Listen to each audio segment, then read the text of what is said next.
Chair, we're now live. Thank you very much. Can I call the committee to order, please?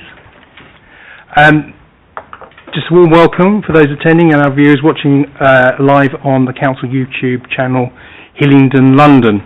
My name is Councillor Higgins. I'm the chairman of this committee. Details of business to be considered today are shown on the agenda, and copies are accessible online under the live broadcast. And if you're on the live broadcast, you can click a button underneath and you should get the papers up there. For those present in the room and intending to speak, please note that you will be filmed, and any statement you make will be recorded and made public.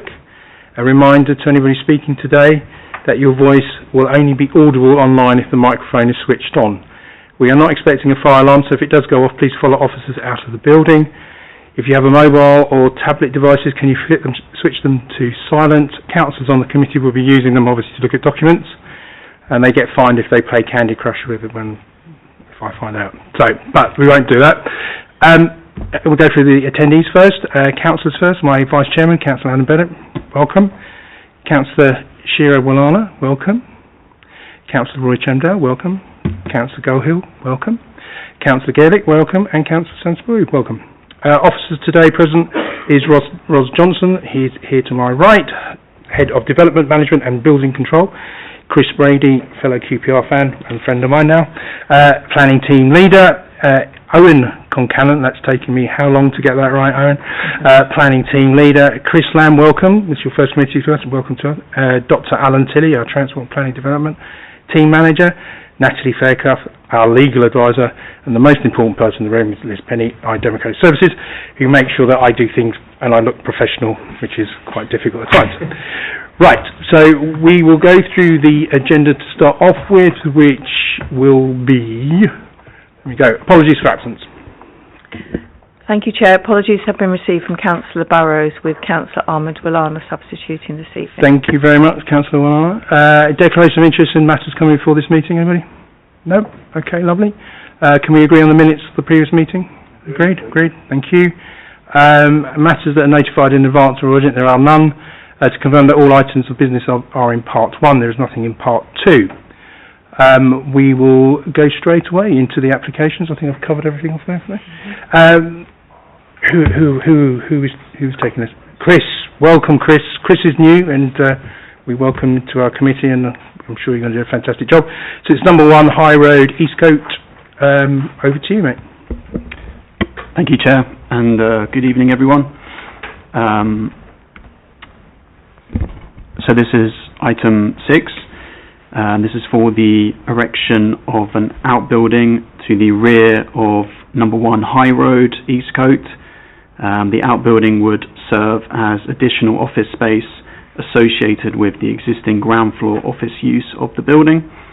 The application is a petition item, with the primary concerns raised by the petition being the impact of the proposal on the character and appearance of the conservation area, and impact on highways from additional parking pressure.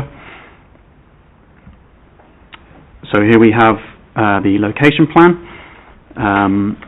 So number 1 is a semi-detached 2-storey building located on a corner plot on the southern sides of High Road and Azalea Walk. The property is of brick construction, has a hipped roof, and has an existing single-storey flat-roofed extension to the side. The application concerns the ground floor unit, which has a lawful Class E use and operates as an office. There's a residential flat above, but that is separate and unconnected from this application. So the site lies at the end of a run of commercial properties along High Road, and there are residential properties behind along Azalea Walk to the southeast, and there are further properties further away to the east. To the north, you have an area of woodland. It's difficult to see from the location plan, but there are existing outbuildings. I can see if I can highlight those. So there are existing outbuildings here to the rear of the adjacent commercial properties, and there's also a garage building to the east of the site on the opposite side of Azalea Walk, highlighted here, which takes the appearance of an outbuilding in the street scene.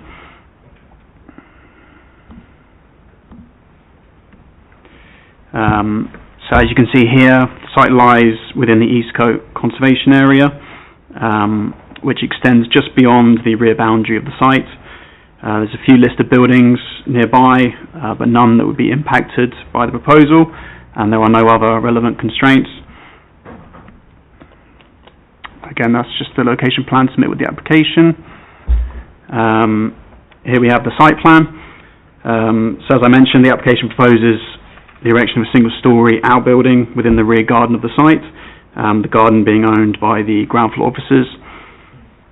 As you can see on the site plan, there's also 3 existing off-street parking spaces to the front of the site.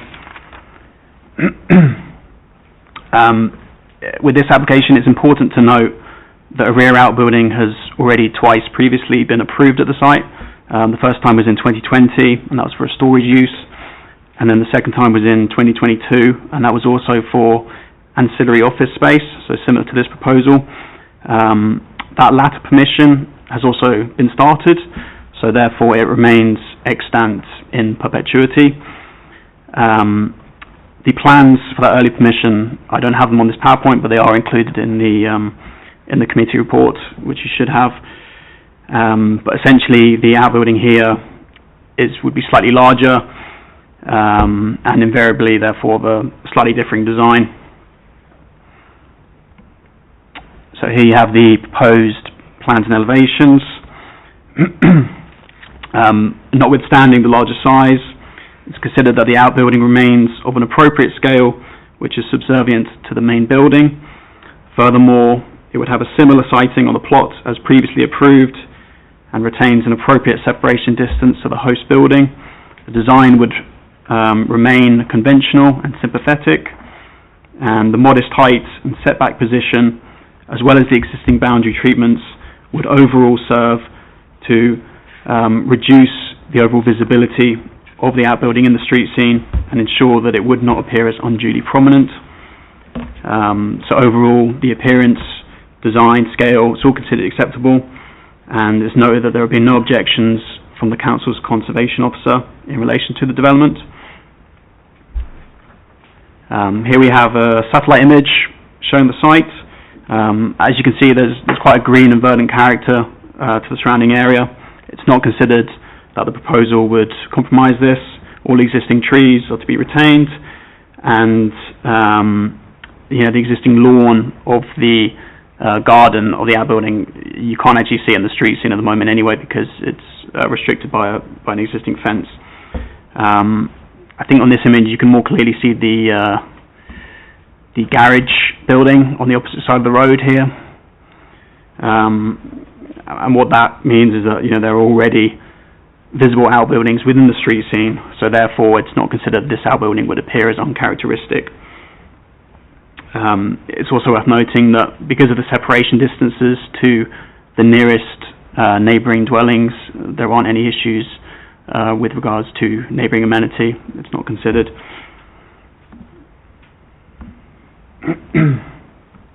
So moving on to the site photos. Here we have the front elevation seen from High Road. As I mentioned previously, the site is served by 3 off-street parking spaces. And just to go into the parking, as it was one of the concerns, so even with the increase in floor area that's proposed, the site, it would remain sufficient to meet the council's parking standards. And also, there would actually be no other increase in employment either. So when you take into account that there'd be no additional staff, and also that the site can already demonstrate that it meets the required off-street parking provision, it wouldn't be considered that the proposal would result in any greater displacement of parking onto the public highway than the existing arrangement or what has already previously been approved. Here you have the side and rear elevations. From here you can see that the parking on this side of the road is unrestricted, so anybody can park there, and also you can see the side boundary treatments consisting of the fence, so the outbuilding would just be behind that fence over there to the left side of the picture. and here we have the rear of the site. So as you can see, it's later lawn, and then from this photo on the right hand side you can also see the outbuilding that's currently present to number 2 High Road. So overall, it's considered that the proposal complies with all the relevant planning policies, and it's therefore recommended for approval, subject to the conditions specified within the committee report. Thank you. Well done, that wasn't that painful, was it? Okay, we've got a petition on this item. Helen Ronchetti, are you in the audience? Oh no, okay, that's an early bar for us for that one. And next one is the agent, Jeff Gillett. Are you in? Yes, I'm here. Would you like to speak, or you don't have to? Okay, that makes our life really easy. Well done. So we go straight to committee. Councillor Bennett. Thank you, Chair. I just had a couple of questions on some of the things you mentioned, Chris. So, am I right in saying if the office space was, the application we're considering is for ancillary office space use, if it was to be independent office space use or residential use, that would have to come back as a separate application? Yeah, thank you for the question, Councillor. So there's 2 conditions that are recommended on this application. One is that the outbuilding has to be used as ancillary to the existing offices, so it can't be severed and used as, occupied as an independent dwelling, for example. And the other is that it has to be used for the proposed use, so for an office, so it can't be used for anything else. If it was in the future for that to have happened, then they would have to come in for a planning permission for that, yes. Any other further questions? I did just have one around parking as well. So just so this is additional office space, but with no increase in the number of employees. I guess is that enforced as part of the application, that in perpetuity that the number of vehicle movements would not exceed a certain threshold or not?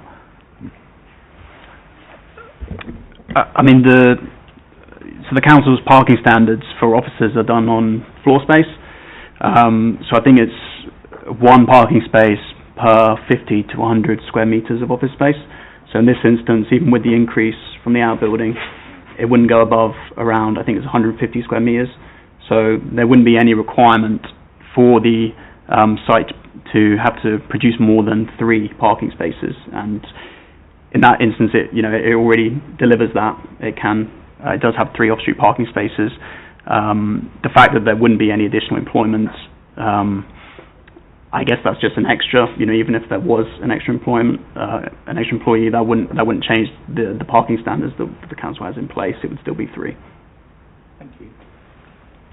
On that, I'd be happy to approve the application. Fantastic. So I've been proposed. Councillor Alana, would you want to indicate? Thank you, Chairman. Why the additional office space is not expected to generate increased parking demand? Can you please expand on this? So could you just repeat that question? I didn't quite catch the... You need your microphone. Is not expected to generate the additional demand for the parking. As I said, the parking standards that we can measure it on are based on floor space, and the additional outbuilding, the floor space, the increase from that, it would still comply with the standards that the council has in place. That's what the policy, I have to measure it against the policy, and that's the policy that we have in place, is based on floor space. So even with the increases, the amount of parking, is satisfied in the application because it already has 3 off-street parking spaces.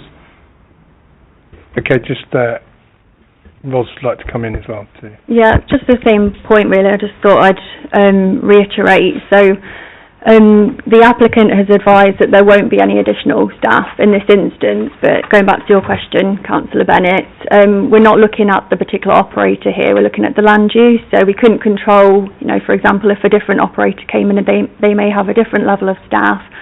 But I think the key point here, as Chris has stressed, is we've actually measured this against the council's parking standards, and even with the proposed increase in floor space, it meets our requirements, so we don't have any concerns in terms of parking. Okay, Councillor Walana. It's been moved to second. That's fine. Thank you very much, Councillor Sensibility. Sorry. Does approval is setting up a precedent for further commercial intensification in rear garden within this area?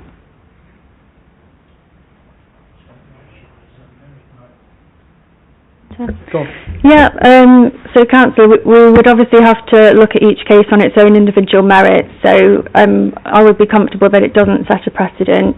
I think what's important, as well as been said in the presentation, we could see that there was also evidence of other outbuildings within the vicinity, so it's felt that essentially this wouldn't be out of character with the locality. But yeah, just to kind of go back to your point, each case has to be looked at in its own merits.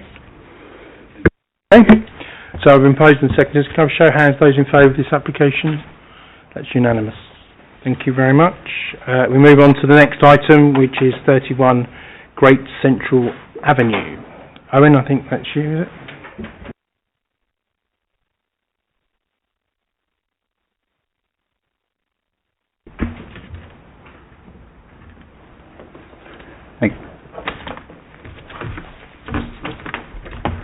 Thank you, Chair. Item 7 is 31 Great Central Avenue, and it seeks plan permission for the erection of a first floor extension over the existing building to create a two-storey dwelling. The item is presented to committee following petition received. The main issues are impact on the character of the area, intensification of the residential use, loss of amenity, and car parking and construction concerns. So there's the description. As you can see, the application is located to the north of Great Central Avenue. Directly to the east lies 33 and 33A Great Central Avenue, which is Masonette Properties, and to the west lies 29A and 29 Great Central Avenue, which are a pair of semi-detached properties, received planning permission back in 2006. As you can see, the railway line is to the rear, and it is almost directly opposite Manor Gardens on the south side of the road. So this is the constraints plan. The application is not within a conservation area or any known constraints in terms of policy. And here is your site location plan and the existing floor plans. I suppose just to note in terms of the floor plans, the access arrangement is to the east, and you can see quite a sizable opening or gap between both properties on both neighbouring properties. It currently is a two-bed property with the living space at the back and 2 bedrooms to the front. So here you have your bungalow in its existing form, and this is the proposed plan. So on the left is the existing ground floor plan. That would remain relatively as existing, and then you have a first floor plan directly above the original footprint of the property. Just to note, there is an existing single-storey rear extension with a flat roof, so the extension would not extend above that. It's just above the original dwelling itself. So this just gives you the extension proposed. You can see the bungalow footprint, just to give you an idea. I would point out that the eaves heights would be aligned with both neighbouring properties. You also have obscure glazed windows along the side, and in terms of ridge height, it would be aligning with the established character on both sides. The next plan just shows you the proposed first floor plan and complying with the 45-degree rule from the nearest habitable rooms. As you can see, the extension aligns with the actual both properties, and the 45-degree rule actually complies with the existing single-storey rear extension. And this is quite a useful street elevation. It just gives you an idea of the existing properties on both sides in terms of the bungalow and its relationship to both those properties. As you can see, to the right is 33 and 33A Great Central. There is a greater visual gap on that side, and even on the left-hand side, the existing gap would be over one metre in terms of that. So the bottom plan then, or street view, just shows you its relationship, and again you can see that the eaves height of the property is slightly lower than number 33 and about level with number 29A. There's just a bird's eye view showing it in relation to the actual railway line at the back. Again, you see the actual front elevation. Off-street parking is existing. There's space for 2 cars, potentially 3. London plan standards it meets the maximum requirements for London plan. That's the relationship with Great Central Avenue. And then 29A Great Central Avenue on the left-hand side. And just the rear elevation in terms of both neighbouring properties. And again, this just highlights the gaps between both properties. You see 33 on the right and 29 on the left.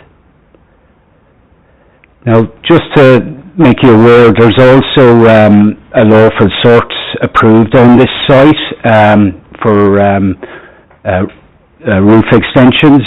These could be built out as it stands, but just to make members aware that were the application to be approved tonight, they could only build one or the other. They couldn't implement both. So that's just to highlight that for yourselves. And I just thought it'd be useful to give you an idea of historic permission. So the application next door at 29 was originally a bungalow, and that was approved in 2005 to be demolished and rebuilt as a 2-storey semi-detached property. And then a more recent application opposite side of the highway is number 18 Great Central, and that was a first floor extension and rear extension as well. So that has been implemented. You can see the bungalow at the top image and the actual finished property on the bottom image. Okay, so overall, in terms of design, officers are satisfied that the development would not impact the local street scene or character. The neighbours' amenity would be protected. As you can see from the floor plans, it meets the 45-degree test. During the course of the application, we also received a daylight sunlight assessment. This is covered thoroughly within the report. It meets both daylight, sunlight requirements, and also the requirements for the garden light. And in general, the level of parking is in line with London plan standards. And in terms of the actual increase from 2-bed to 6-bed, there is a requirement for larger dwellings in the borough, and also we have the Article 4 in play now in terms of HMOs. So Overall, officers are satisfied and recommend approval. Thank you, Aaron. That's really great. We've got first petitioner, no relation, Vanessa Bennett. Would you like to? Welcome. Thank you. I'll run through the rules. You have 5 minutes. We have a traffic light system. Green is 4. When you've got 1 minute, it go amber, and when it's red, I will stop you. So please don't be offended. It's just what my job is to do, to make sure everybody sticks to the rules. So whenever you're ready, if you press the button, and the red light will come on in the microphone underneath there. Okay. No, as soon as see, Liz is very keen. She's got a finger on the button. So as soon as you press it.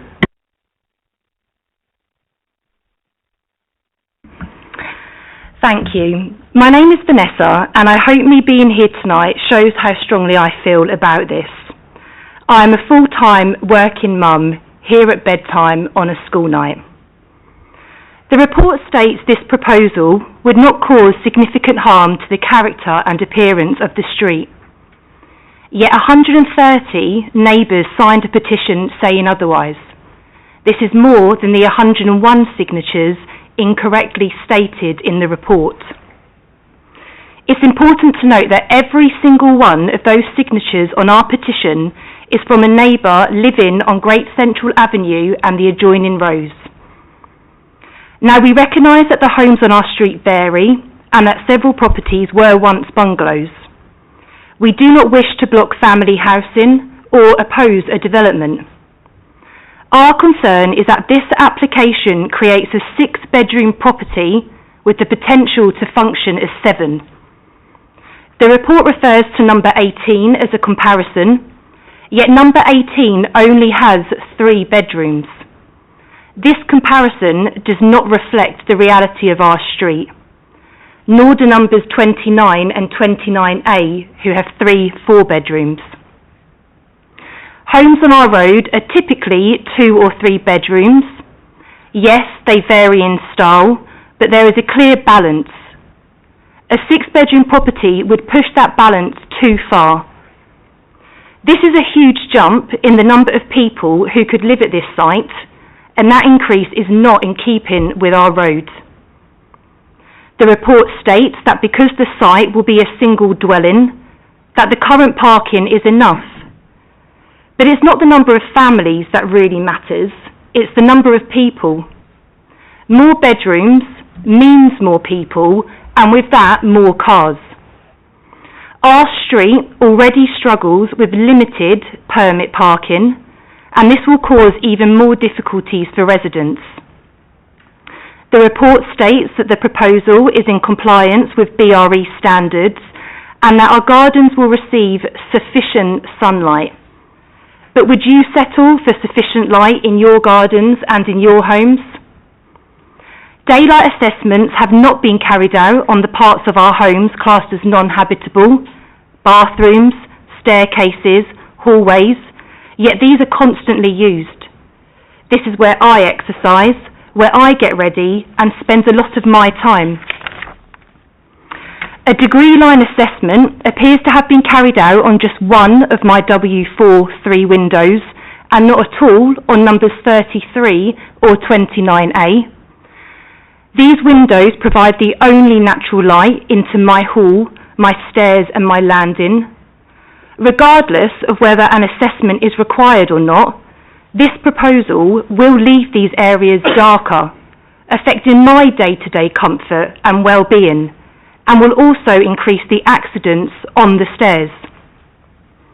At the end of last year, I had to call Thames Water because a manhole on my plot, which serves other properties, was blocked. That shows there are already drainage issues, and a 6, potentially 7-bedroom site would add to this.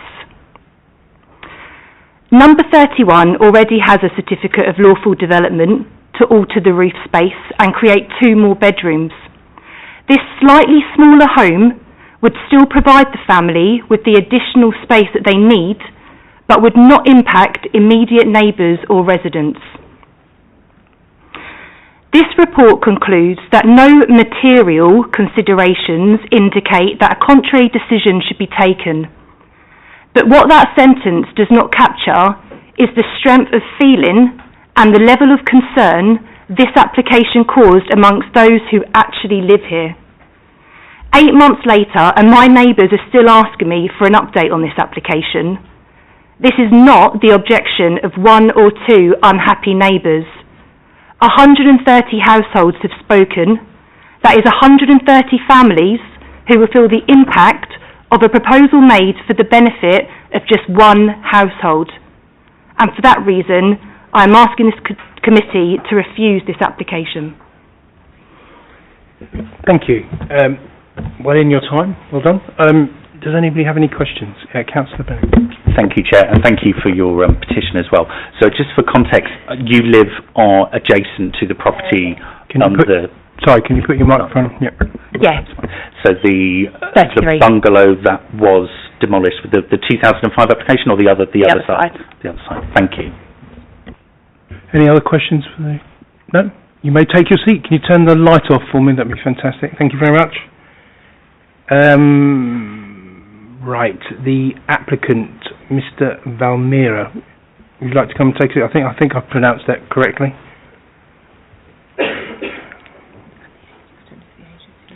Does the agent want to speak with you, or as well? No, you're fine. Okay, fine. Okay, well, so whenever you're ready, you've got 5 minutes. The clock will start, and off you go. Good evening, everyone. So thank you for the opportunity to speak today. So I am the owner of 31 Gate Central Avenue. So first of all, I need to clarify something very clear. We are not doing this extension for an HMO or to create another floor to sell or make it half or do it what both the neighbor property has done it. Extension is only essential for my family, so I can give the little bit background. I got the 2 old twins. They're just 2 years old. And I got the 13-year-old daughter with the very special needs. She got the very complex needs at the moment. Due to her sensory requirement, my daughter cannot share a bedroom with anybody else at the moment. She also has the severe scoliosis, so it's not possible for her to climb stairs, so that's why we bought a bungalow. But to help her out, we bought another 2 kids after we passed away. So what's going to happen to her? We also rely on my parents because we don't have family here, so normally my in-laws comes from the USA or my parents comes from the India to help her out. My daughter got the spinal fusion surgery as well, happening on the 12th of March as well. So with the 3-bedroom, 1 office room, very small office room with a 2-bedroom and only 1 bathroom, it's really hard to make it possible for my family. I also work completely remote. I'm a senior software consultant, so I require the office as well, dedicated office, which I don't have with the 2-bedroom. So that's why we put this proposal. I do fully understand why 5 or 6 bedroom. I do not understand. It is an issue in the street because I just required 5 or 6 bedroom, and it's a smaller size. It's office. My daughter's kids playing a room, and then the bedroom, 1 for my daughter, 1 for the twins, 1 office, 1 guest room, and 1 room for me and my wife. So now regarding the concerns, first of all, character of the street, this has been raised in all the signs. So let me clarify, surroundings, which we already seen it. Start of the street, we got the 12 and 8 flat blocks. There are lots of bungalows, there are lots of semi-detached, there are lots of detached 2-story houses as well. Both my neighboring properties, yes, they done it like extension. If you can combine their bedrooms like 29 and 29A, 4 plus 4, 8 bedrooms, 2 reception, and then 3 bathrooms. In my high street, number 103, got 5 bedrooms, 1 reception, 3 bathroom. Number 18 has 4 bedroom, 2 reception, 2 bathroom. Number 35 has next to next 5 bedroom, 2 reception, 3 bathroom. Number 66 has 5 bedroom, 2 bathroom, and 1 reception. So I don't know why the character of my application is a problem.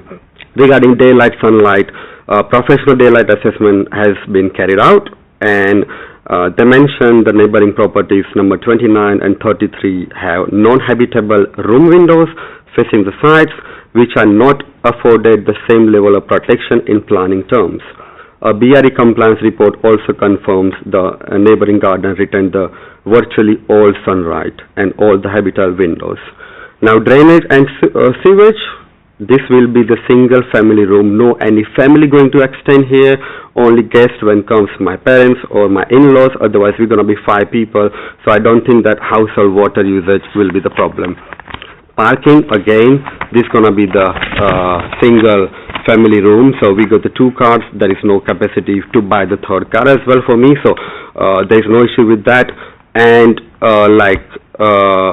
they mention how we're going to manage the construction as well. So in my 11 years with this current street where I'm living, we already seen lots of extensions, lots of HGV vehicles gone, lots of noise happens as well, but everybody managed quite well. So we will make sure we will make deliveries with the schedule outside of the peak hours, and then the work will be happen 8:30 to 5 p.m. At all. And as I mentioned, policy has been compliant, and then finally this extension is just for my space, my daughter who is special need, 2 twins. It's a boy and girl as well, so they can't share their rooms after a certain age as well. So that's a lot of requirement happening for me. And at the moment, because I'm 46, maybe by the time I'm retired, I won't have the money to even invest as well. So that's why it's my request. Thank you very much. Thank you. Thank you. Just one second. Does anybody have any questions? Councillor Chemdale? Thank you, Chair. Thank you very much for that. Just so I'm actually clear, so this is going to be a family house. This is not going to be rented out for a HMO, so quite clear, because in terms of the vehicles, that was quite made a point, so you're going to stick with the amount of vehicles you have at the moment. Yeah, I got 3 car parking space, and I already got... Sorry, can you put your microphone on for me? Sorry, I got a 3 car park space already in my driveway, and I got 2 cars, so there's no space for the 3rd car as well. All right, thank you. Any other questions, Councillor Bennett? Yeah, thank you, Chair, and thank you as well for talking us through the application. So my question was just around which application are you planning to go with? So, because obviously there's clearly a very clear need from what you say around family, your daughter. I was just looking on the database there that the certificate of lawful development for the roof space decision was made last July. That's right. So firstly we started with the back-to-back 2 dormers one, but when I seen the plan, it's very, very tiny. So my ground floor rooms are very tiny, like my office where I'm working at the moment, like if the kids run past, I need to stand up as well. It's a very tiny room, so that's why I thought that if I can go with the proper planning and proper extension, it will give the proper space for me and my family. Thank you. Thank you very much. Any other questions? No, you may take your seat. Can you turn the microphone off for me? Thank you. Councillor Mills, would you like to come forward?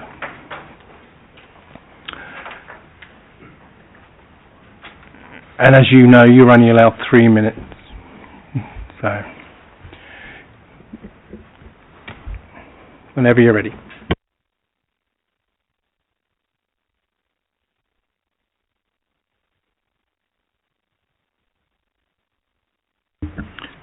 Thank you. Good evening, everybody. I'm speaking in support tonight of neighbouring residents who are firmly opposed to this application, as evidenced by the petition of over 100 local signatures, written objections, along with my own objections as a ward councillor. Now, this is not objection to principle in change, but opposition to a proposal that residents believe is disproportionate, harmful to local character, and dismissive of cumulative impacts that planning policy requires members to weigh carefully. The officer report places heavy emphasis on the street being varied. Variation, however, is not a blank cheque for overdevelopment. The proposal converts what is a modest bungalow into a 6-7 bedroom 2-storey dwelling, representing a fundamental change in scale, mass and intensity on the specific plot. While there are 2-storey houses nearby, members must judge this site, not justify it by reference to unrelated plots that were either rebuilt entirely or approved under very different circumstances and former policies. The vertical bulk increase is substantial, raising the ridge to approximately 8 metres directly adjacent to neighbouring gardens and windows. We must remember that residents experience impact in 3 dimensions, not just through drawings and compliance diagrams. The proposal scale would result in an increased sense of enclosure and materially reduce the outlook from neighbouring properties, causing harm to their residential amenity, contrary to policy DMHD1. Compliance with minimum technical standards should not automatically equate to acceptability, and planning is not solely about whether harm is measurable on a spreadsheet, but whether it is reasonable, proportionate and fair on neighbouring residents. The proposal increases the dwelling from 2 to 6 bedrooms, yet delivers no additional off-street parking in an area which has existing parking controls and parking challenges. Whilst policy sets minimum maximum standards, members should consider actual on-street conditions, resident experience and cumulative stress, and as we've heard from the applicant, he will be visited by his parents, his in-laws, many in and out transactions throughout the day. A 6-bedroom home does not function in the same way as a smaller family dwelling regardless of its formal class use. Increased vehicle ownership, deliveries and visitor parking are entirely foreseeable here and should not be dismissed as slight change. 18 Great Central Avenue is referenced in the report as a comparable property. This is currently subject to planning enforcement, so I am surprised that this is used as a comparison in this regard. Members, this application may meet certain technical thresholds, but in your view, this should be about judgment, not just compliance. In terms of scale, intensity, character and neighbour impact, I, along with local residents, believe this proposal goes too far on this site. Respectfully ask that the committee look to refuse this application this evening, or at the very least defer it to seek meaningful reductions in scale that better reflect the character of Great Central Avenue and the reasonable expectations of neighbouring residents. Thank you. Look how good that was. Just bang on time, Councillor. So 3 minutes is enough. Right, does anyone have any questions for the Councillor? No? Thank you, Councillor Mills. You may take your seat. I don't know if there's anything you want to...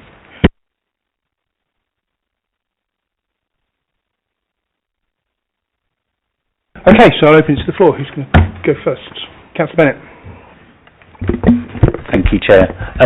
It's a tough one, but it reminds me of that road that I can't remember the name of in Ickenham, where yes, it was full of bungalows, and steadily over many, many years, progressively the bungalows have started to be demolished and converted, and in terms of what the planning inspectorate would review if we refused and it went to appeal, they judged the street scene based on, largely I guess, on the appearance, not necessarily the intensity and the number of bedrooms, when, you know, particularly when you look at this, what's proposed, the property is set much further in from the boundary than the properties either side, both of which are 2-storey.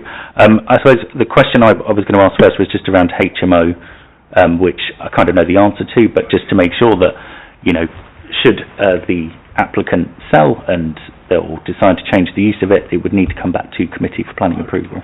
That is absolutely perfectly correct, as we have now Article 4 in place that we will, that's what the rules are. Right, so on the first question...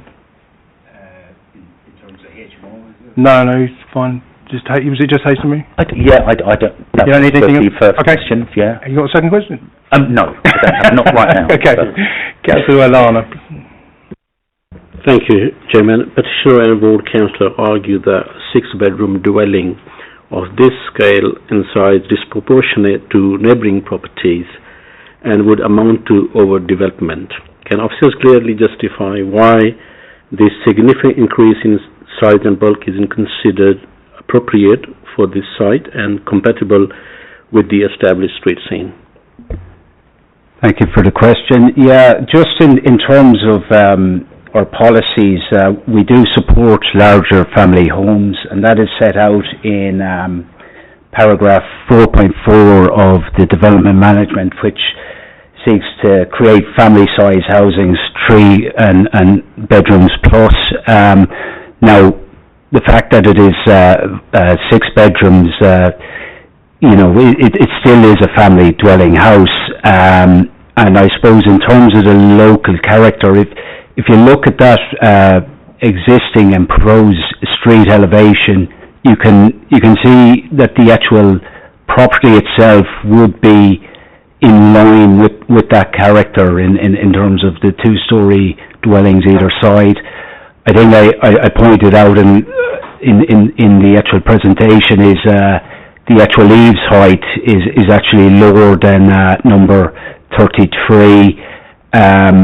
The actual ridge line as well would be in line with the prevailing character.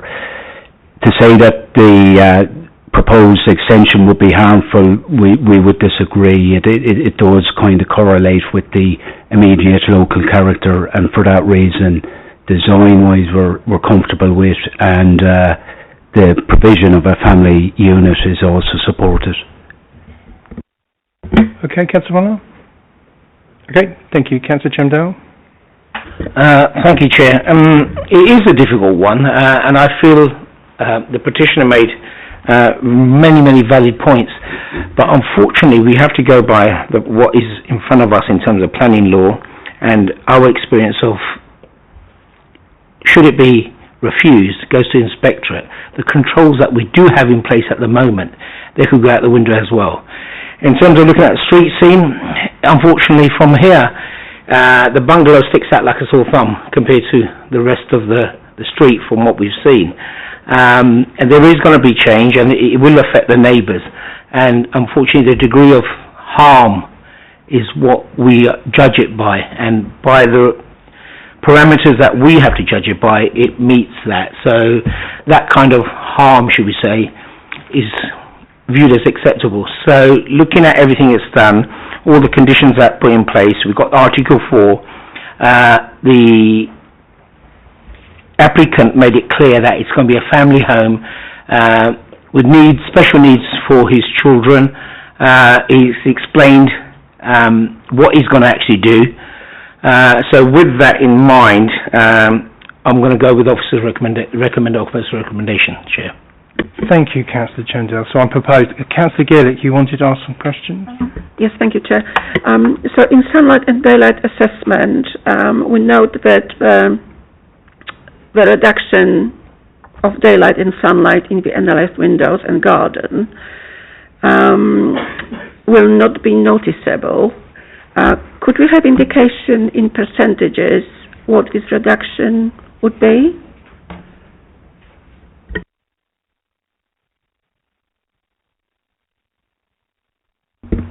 So I just put in the table there for the findings of the garden. The criteria sets out that if half the garden receives 2 hours of sunshine on the 21st of March, then it is acceptable. Now, actually, if you see the existing numbers, it says that 68% of number 29 is covered in March, and it goes down to 67%. In terms of it's a 0.99, so it's less than 1% reduction. And similarly, for number 33, there's no reduction in light to the garden. So, based on the Borough guidance, there would not be a reason to refuse on loss of light to the garden. Councillor Gaelic, sorry, no more questions? Okay, so proposed, Councillor Bennett. So just building on Councillor Gaelic's question, so in terms of the petitioner's comments around the side window, so I get that the application is proposing kind of the glazing is not clear on the upper levels, but do we take the sort of impact of the second story into the side windows into effect? Is there anything within kind of planning law that factors that in, or is it just the garden? We've considered the habitable rooms. In terms of side windows, they're all non-habitable rooms, and the pre-guidance is very clear, and our own policies are very clear on that. That non-habitable rooms such as hallways, bathrooms would not be considered. The loss of light to those rooms is not considered in terms of unacceptable. So habitable rooms, the policy or the daylight sunlight completely complies with that. Non-habitable rooms, we don't have a reason to refuse on that grounds. Okay, thank you, Owen, for that. Yeah, I mean, reluctantly, I will second. I think agree with Councillor Chamdale that you know, it does seem like it's quite big, but actually within the realms of the street and what policy is and what we can enforce and the likelihood of it being overturned at appeal, yes, I'm happy to second. Thank you very much. Someone proposed and seconded. I'll show hands those in favour of this application. That is unanimous. Thank you very much. We move on to the next item, which is 30 to 34 Station Road, West Drayton. I will take these applications together, but obviously I will not, apart from the councillor, if other people want to speak twice, they've got two petitioners here, but just making sure that it's on the particular item that they're speaking on. Yeah. So I'm going to take the presentations both together to save some time, and then we will crack on. Chris, whenever you're ready. Sorry, Chairman, 1 second. There's a bit of managing to try and juggle two laptops here. Yeah, thank you, Chairman. Just to reiterate what the Chairman has just said, the items will be taken together. For the sake of consistency and clarity, there is two presentations. Some of it is duplicated, but I'll work my way through the plans on both. Before we start, I just want to deliver a verbal update. As set out in the committee report, both of these applications have been subject to quite a vast amount of public engagement, to a point where we have been regularly updating the number of objections and signatures on the petition. Some of those have come in post the publication of the committee report, so there is a verbal update simply to the number of signatures on the petition for the application ending in 2768.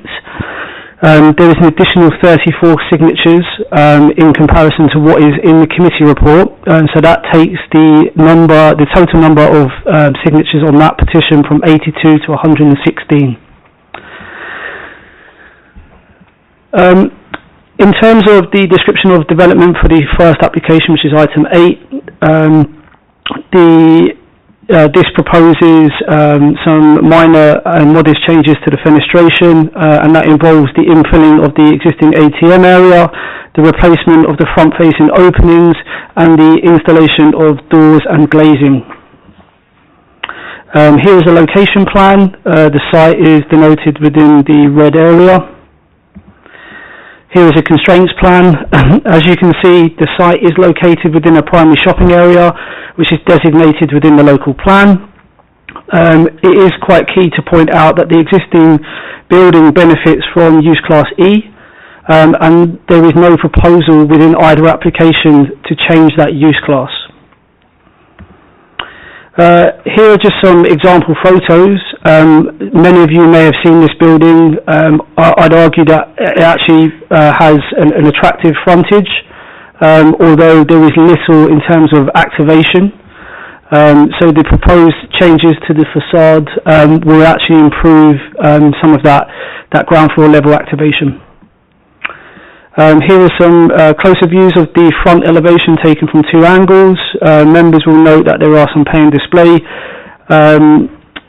bays directly outside of the property, and many of those many of the units have been designed with those spaces in front along the entire high street. Here is a view from across the road. You'll see that the elevation wraps around the corner junction with Ferrers Avenue. Here is a further location plan with the site denoted within the red boundary. Here is the existing shopfront plan. Existing shopfront plan just slightly closer. Here's the existing shopfront elevations. Here is the proposed plan and the proposed front elevation. So you'll see there is a new door, some windows, and some brickwork to infill the ATM slot. And here is a bird's eye view plan. Site is, you can probably just make it out, it's just on the corner within the red line. So item 9, I'll run through the description of development. This is the installation of new plant solution and boundary treatment to the rear of the store. Location plan, which you've already seen. same as the constraints plan. Here's a photo of the rear of the store at the moment. The part in which is subject to this development is slightly beyond to the right-hand side of that burnt vehicle that you see. Not particularly attractive towards the rear of the building. Again, the rear of the building with the access road leading out onto Ferrers Avenue. Side elevation, final location plan. Existing site plan again, you'll see that the area subject to the plant equipment installation is denoted within the red dotted line. Here is the proposed location of those AC units. Existing elevation plan. Proposed site plan. There is an indication on this drawing of exactly what is to be constructed. I would like to point out that there are residential properties above many of the commercial ground floor units within this area. Placing the plant equipment at ground floor level moves the plant equipment further away from residential windows. There has been a noise impact assessment that's been submitted. That report is based on those units being able to open their windows, so therefore the noise environment that has been assessed is significantly high at the moment, and this development would not increase that beyond existing background noise levels. As you can imagine, in a primary shopping area where you're encouraging busy activity in order to get footfall, those areas will naturally be more noisy. Here's a closer view of the plant external cooler, a proposed elevation including the boundary treatment, and a bird's eye view plan. I'll run you through the assessment. So as set out in the officer's report, while there is clearly a change in operation and operator, from the former bank to a retail store, members should be aware, having read the committee report, that there is not a material change of use proposed, given that the former operation as a bank and retail use fall within the same planning use class. As such, it is important for members to consider only the proposals as set out within the description of development, and to reiterate, these are changes to the fenestration and the installation of plant equipment only. With regards to the shopfront changes, these are modest, well designed, and in keeping with the design of the existing building. As I said, arguably there is an improvement in terms of activation along the high street, which is what our local plan seeks to achieve. With regards to the plant equipment, this has been located at ground floor level and to the rear of the unit. The noise impact assessment demonstrates with evidence that the existing background noise levels would not be increased to a degree where this would be harmful. Although there are clear concerns raised by members, the petitioner and local residents who responded to the public consultation undertaken by the LPA, the concerns fall outside of the scope of material considerations that can be assessed by officers and determined by committee this evening. It is also important for members to note that any conditions imposed by officers would need to meet the 6 tests as set out within the National Planning Policy Framework. As such, conditions cannot be imposed to mitigate harm which falls outside of the scope of these applications. This would include matters such as servicing, deliveries, and hours of operation. Officers have undertaken a review of the planning history as part of the assessment and have not identified a condition restricting the type of operation within the use class, nor have we been able to locate a separate planning condition for the restriction on operating hours. Based on the limited scope of the material considerations and scope of the proposals, the application is recommended for approval for the reasons set out in more detail within the committee report. Thank you, Chairman. Thank you very much. Just wanted to make a note of something. Okay. Right, so we've got a petition on this. There's 2 petitions. One is on the building itself and one is on the power bit at the end. So the first one is the building. Is it Miss Asgar or is it Mrs. Asgar? Would you like to come take a seat?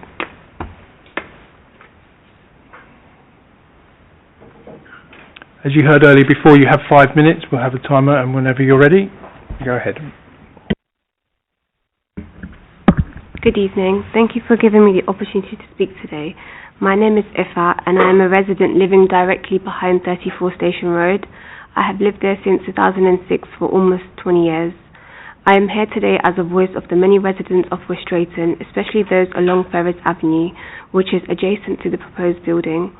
Whilst there are no changes in the classes of planning, the change of a Tesco opening in West Drayton would change the character of Station Road. To access my home, I have to enter via Ferrers Avenue and then drive behind 34 Station Road. This is my daily access route for work, family life and essential activities. I would like to raise serious concerns about the impact that granting planning permission for a Tesco at this site would have, not only on the character of the area, but also on my livelihood and quality of life and my neighbours. Station Road is not simply a commercial site, it forms part of the identity of our community. It is characterised by smaller scale buildings and a level of activity that reflects a neighbourhood setting. The introduction of a large supermarket chain would fundamentally change the character. This application, along with the next to be heard, facilitates an otherwise permitted change of use, albeit it being within the same use class. A Tesco store would bring a significant increase in traffic, delivery vehicles, customer parking demand, noise, lighting, and extended hours of operation. Behind this site, via Ferrers Avenue, this intensification of use of the current site would directly affect my ability to safely and peacefully access my property. Delivery lorries manoeuvring and increased vehicle movements would cause a lot of congestion, especially in a residential area where there's many neighbours living at the proposed site.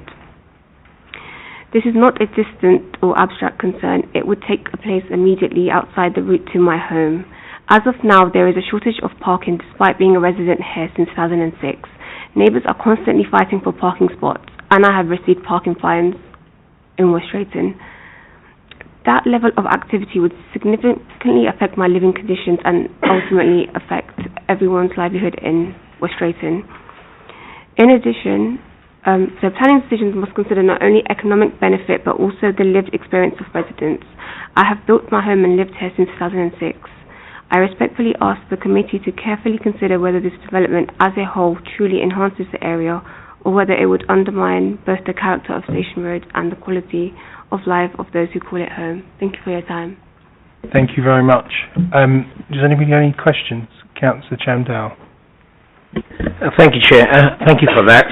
What number? You live at number 2, did you say? 18A. Number 18A, so it's pretty further down the road from the... I have to enter it from behind 34 Station Road. Sorry, can you put your microphone on? Oh, it is on. It is on, yeah. Actually, just bring it closer so we can hear you. That'd be lovely. Thank you. Yeah, so Tesco would be here, and then I would have to go... Can you... There's the map there. I'll put the map up for you. Okay. So can I... Yeah. Do you want me to... Yeah. So you go along Ferrers Avenue, and then you take a right. Yeah.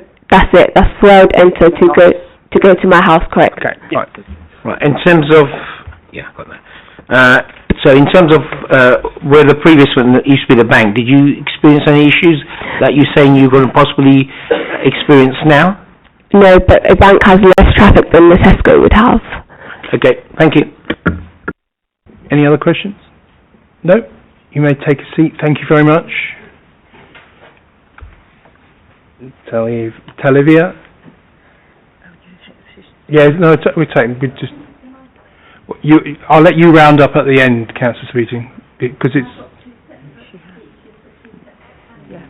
Okay, I've got the... Okay, fine, you can speak, but as long as it's...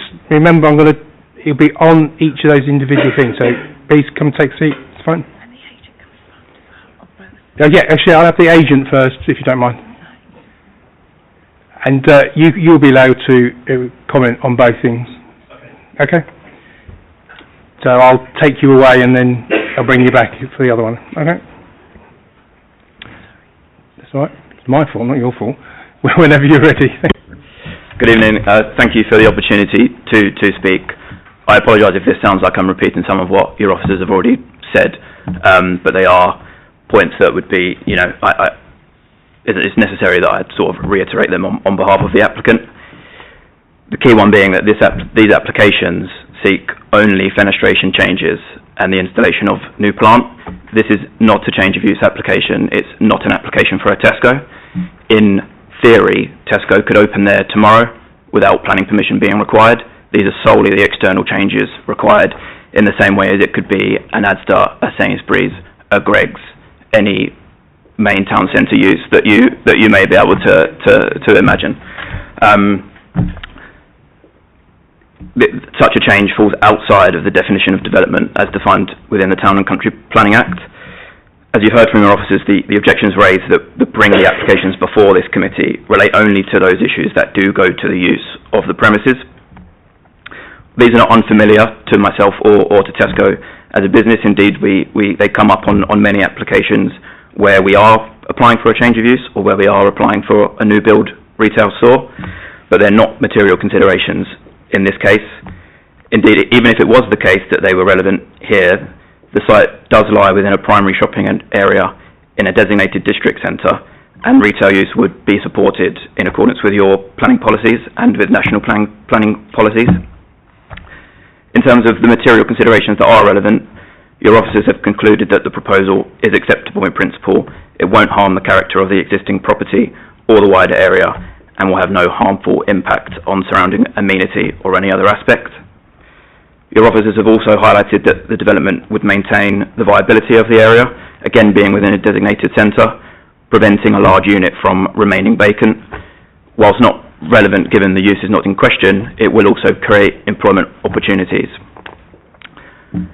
Whilst the applicant has of course been made aware of the concerns that have been raised, even if I was today to offer to accept planning conditions that imposed controls on the items mentioned already, it would not be possible for those conditions to be applied as they would not meet the relevant tests. With that in mind, it's respectfully requested that you do approve both applications today in line with your officer's recommendation. Thank you. Thank you. Any questions? Councillor Bennett and then Councillor General.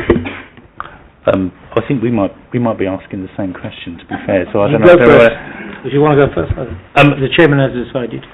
So it was because I get it's not part of the application, but deliveries and the access road at the back. And if I think around the petitioner, and she's spoken that actually this very narrow access road.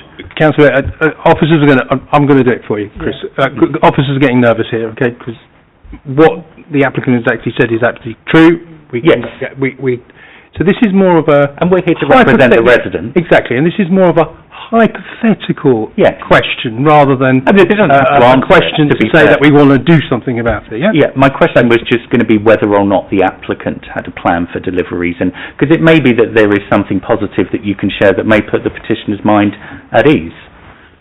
Unfortunately, I can't confirm the specifics of what the delivery plan is. There will be one in place. As you can imagine, a business like Tesco has quite rigorous plans that they follow. What I can say is it will be entirely compliant with any existing highway restrictions that are in place on this property today.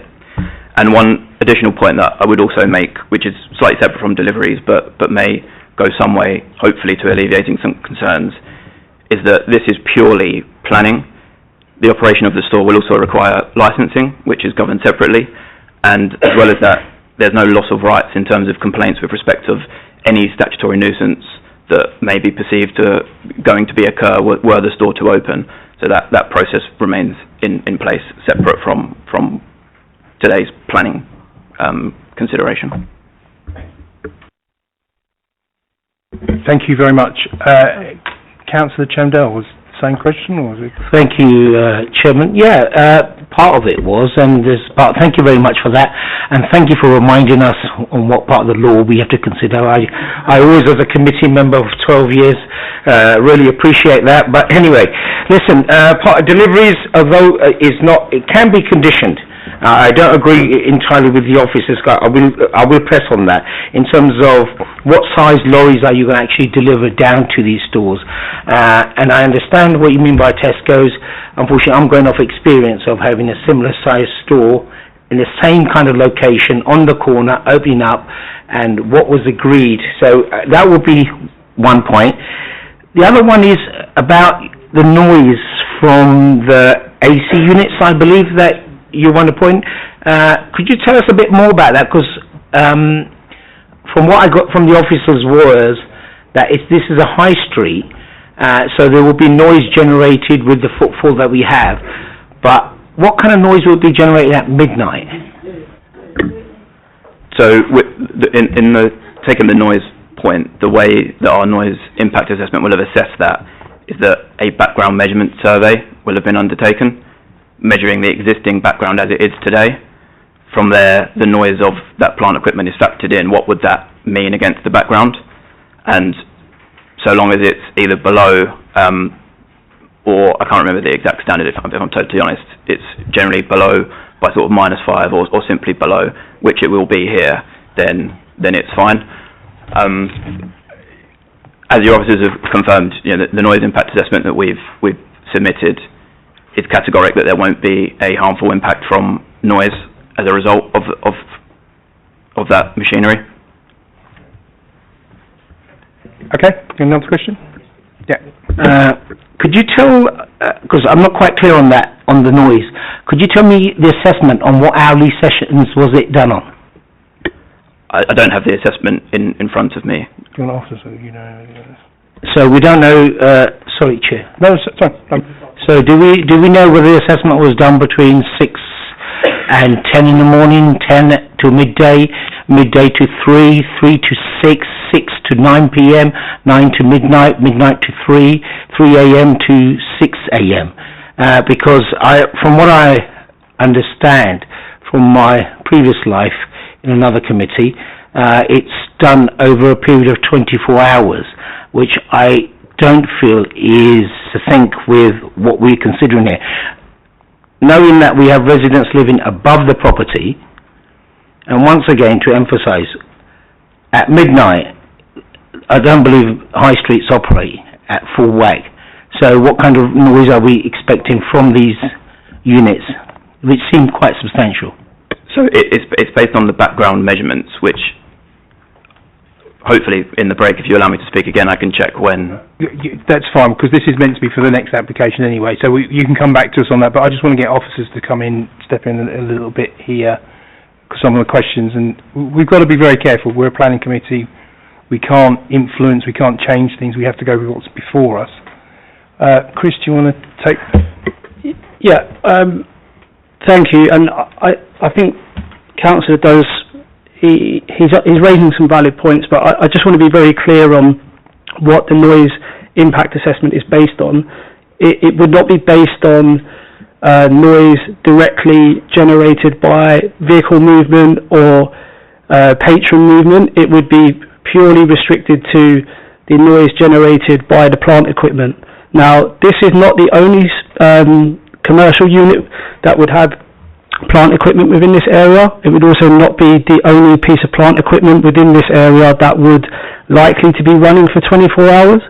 You've got various other units that have quite large refrigerators in that don't just have noise, plant equipment restricted to the rear of the building, but also on the roof, arguably a lot closer to the residential properties that are directly above the commercial units. The report's been compiled by an appropriately qualified individual. It sets out quite clearly the British standard in which it accords to. Our own noise impact noise specialist has reviewed that report and placed a restrictive condition to ensure that the noise emanating from the plant equipment is restricted to below background noise levels. So I think we've gone as far as conditioning the restriction on the noise to a degree where it would not leave us in a situation where, should we apply any more strength to that condition, it would be considered to be falling outside of the remit of the actual application and could be appealed against, an appeal that we would likely lose. Thank you. Also, before we go further, I'm going to pick up on the delivery thing. The high street does have other provisions for other companies to have deliveries, so just be aware of that. It's something that we can't get involved with. That's their operation, that's not our operation. Councillor Gohill, you had a question? Thank you, Chair. Whilst I'm aware, because it's stated in the pack that issues relating to communication outside the formal consultation don't affect the validity of the application, given the amount of interest this is generated from the petition, multiple petitions. I just wanted to ask what sort of engagement you had with local residents, and particularly those who live kind of above the site as well. If you could perhaps expand on that, thank you. Yep, so myself as planning consultant, we've not undertaken any specific engagement of our own. Tesco's practice generally when they take sites like this, certainly when they're at the stage of fitting those out to become Tesco's, is that they have various community engagement managers that cover set areas of the country as a whole. I was with one earlier today on a similar scheme, and it would be them that reach out at that stage once they are opening a store there. When they're at that stage, that's when they'll reach out and engage with those that are going to be their immediate neighbours, and ultimately, hopefully, their customers from a business perspective. Okay, any other questions? Councillor Gaelic. Thank you, Chair. So in the assessment, there's mention of a first floor flat over the front of a store. And I think the distance from those units was about 7 meters. But in the pictures, I also noticed that there are flats which are on the side, which would be facing directly those units. Was an assessment done regarding those premises? The noise impact assessment will have tested against the nearest residential receptor, which is effectively the nearest residential window. And do we know the distance? Not without the assessment in front of me. I apologise. It looks like it's much less than 7 meters. Do we know how many meters it is, Chris, between the first noise assessment and the thing? It's quite a long, detailed technical report, so I'm very wary of kind of plucking figures out. To be honest, I'd just reiterate what Chris has said. We've got a technical report submitted by the applicant. It's been assessed by our noise consultant. We've considered it in the same way, as we'd apply for any application, including significant major applications. So I'm a bit concerned. It feels like we haven't actually got any sound evidence, really, to attack that. Just want to make sure that we're being proportionate. Okay. Any other questions for the... You'd like to take a seat? You'll be out again. Yeah, don't worry.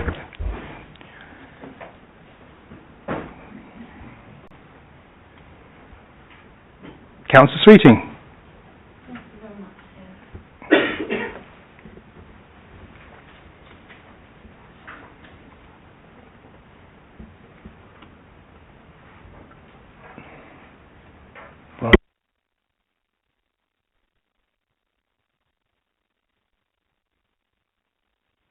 Can you have your microphone on, please?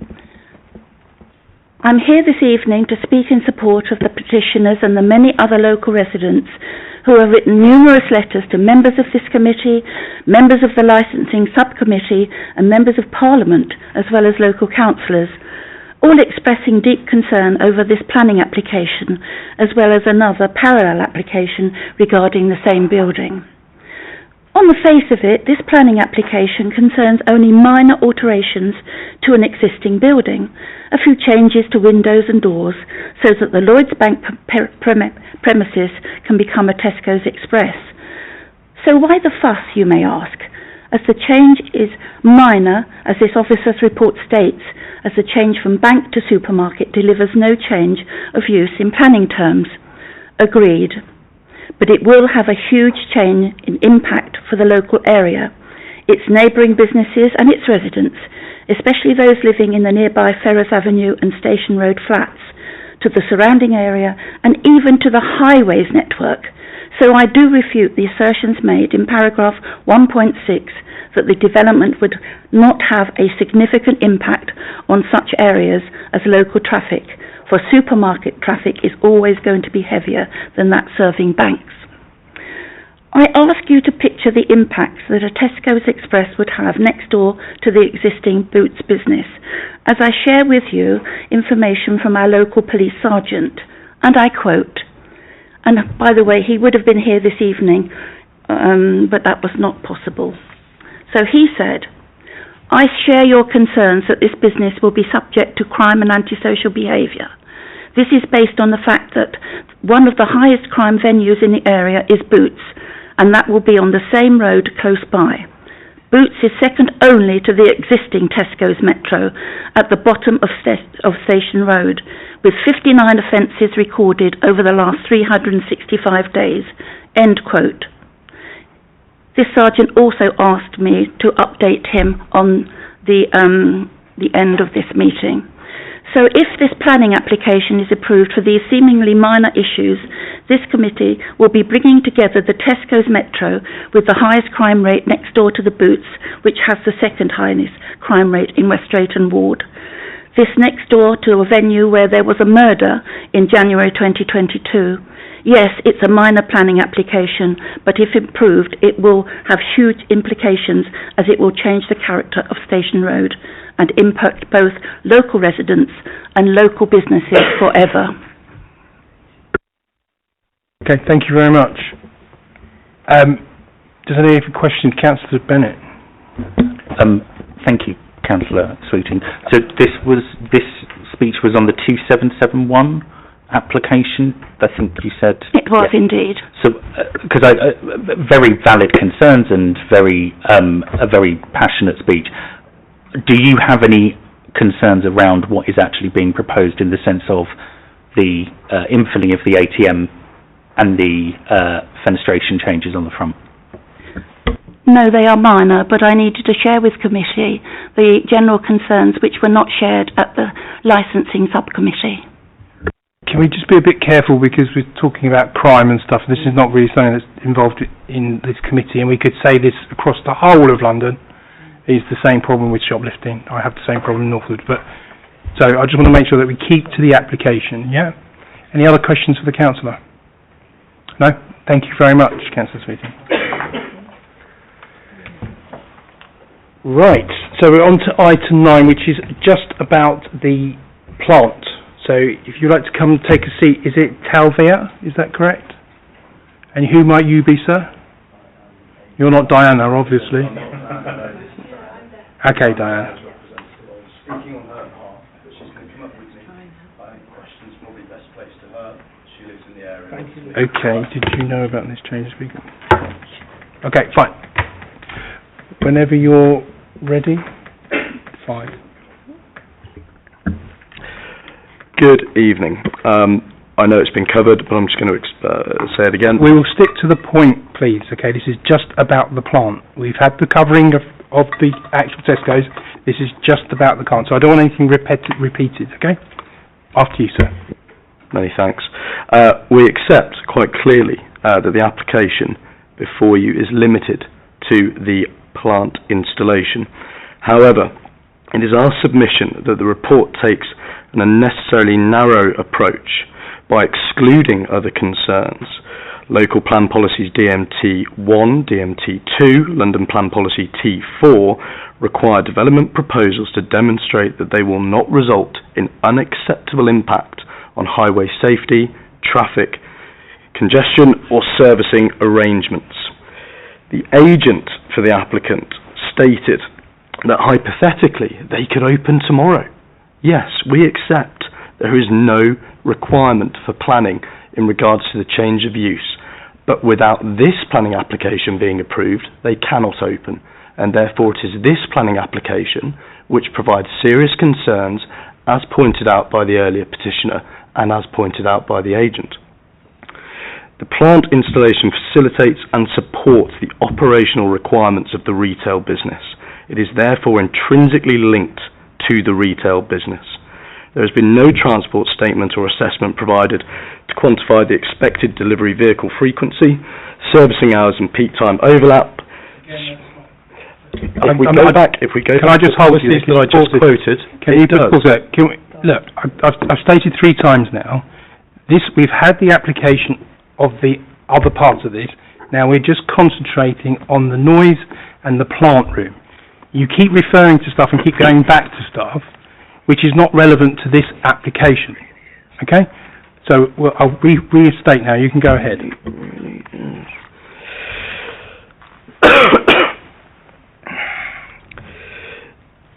Do let me know if I stray into another area, Chair, that is unpermissible.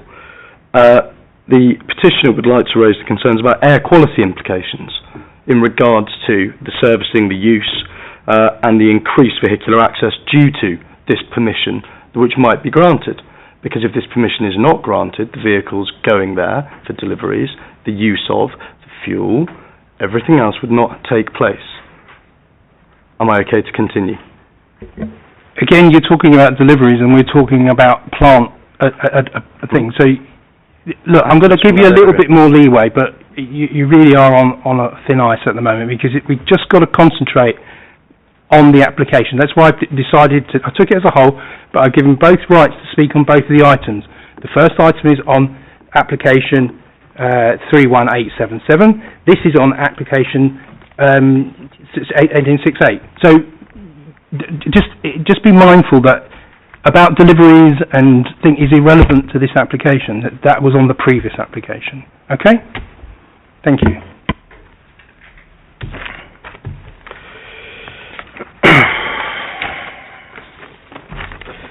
Thanks, Chair. Pardon me.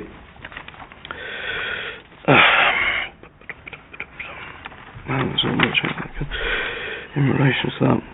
What I will say, Chair, sorry, and mindful, shan't take up much more of your time, just to revisit the noise impact assessment, which is obviously relevant to this, and not the previous one, but I appreciate was referenced.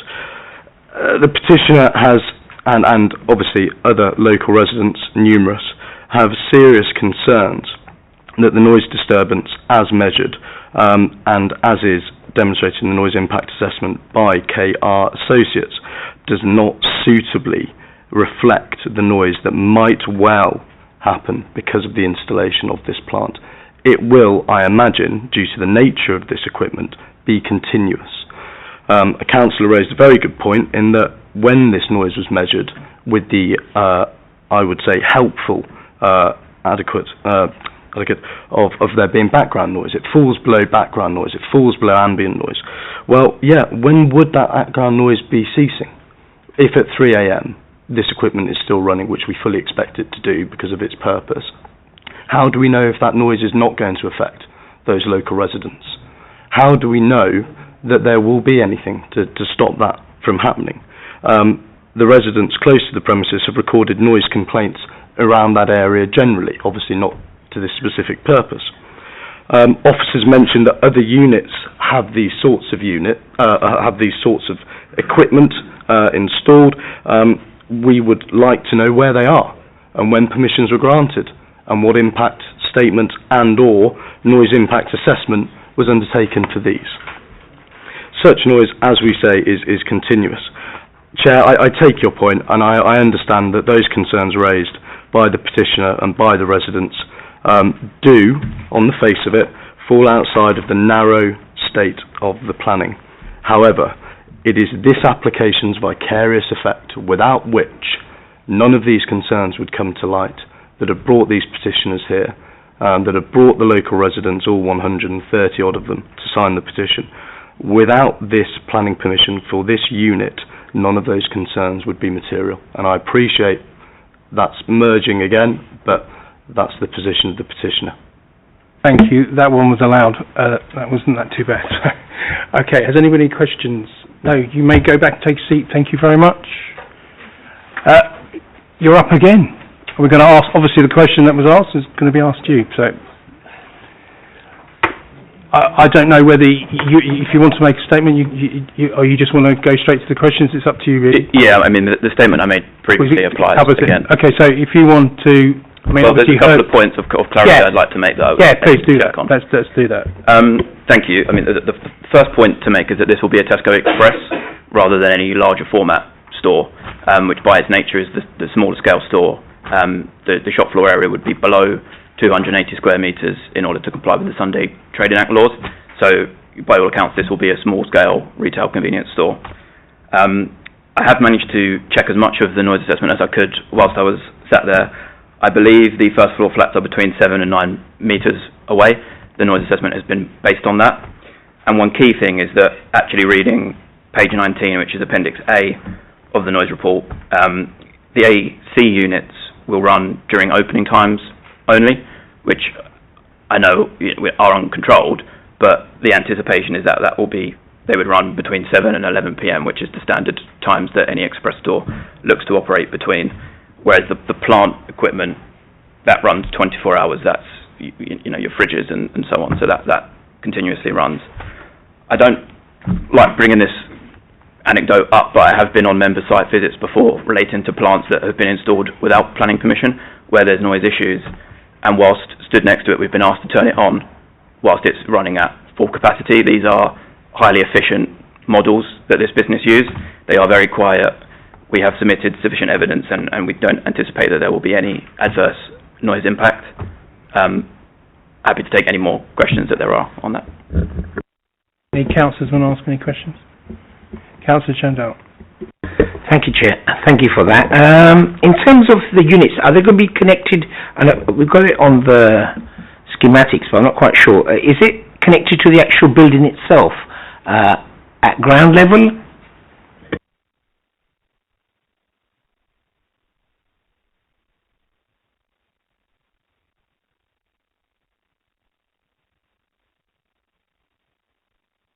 Sorry, there's three which abut the boundary of the infill section, and there's one approximately a metre away from the side rear elevation.